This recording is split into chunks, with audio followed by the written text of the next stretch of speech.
Okay, KGX, good evening sa inyong lahat. At ito, no, wala lang tayong chart ngayon, pero sabihin natin yung TA natin. Pero grabe yung mga news, mga lodi, no? Grabe yung mga news ngayon sa crypto, no, or sa Twitter, no, sa mga possible na pwedeng mangyari sa Bitcoin. Tulad ng sinabi natin ng 4 na araw na, nakita nyo naman paano tayo nag-TA doon, kung bakit lumipad ng 105, 106 kanina. So pinakita ko sa inyo lahat yan, yung 4 na video natin, kung ano yung hinihintay. And then pinakita ko rin kanina yung profit natin dun sa ETH, no. So ayun, gumaganda, no, gumaganda siya, no, kasi number one, no, syempre si Donald Trump is President Donald Trump, gusto niya magkaroon ng 15 trillion, no, US dollar reserve, no. Pero syempre yung 15 trillion na yun, yung reserve na US dollar, parang syempre hindi ko sure kung totoo yun or hindi, no.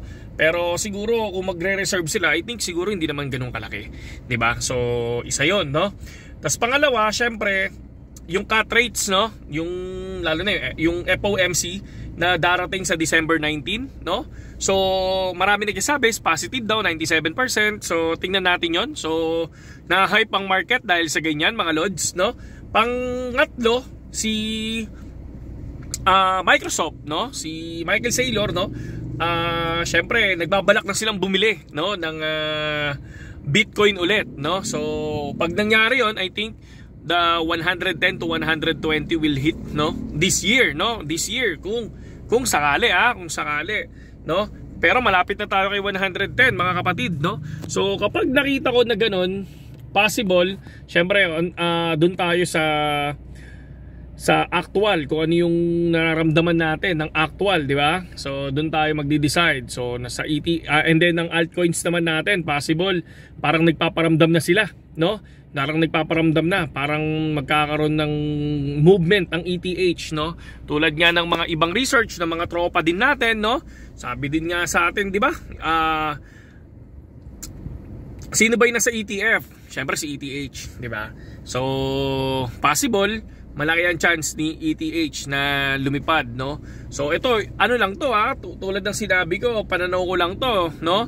So walang gagaya sa sarili kong pananaw. Kumbaga parang make your own research din, no, or do your own research, no.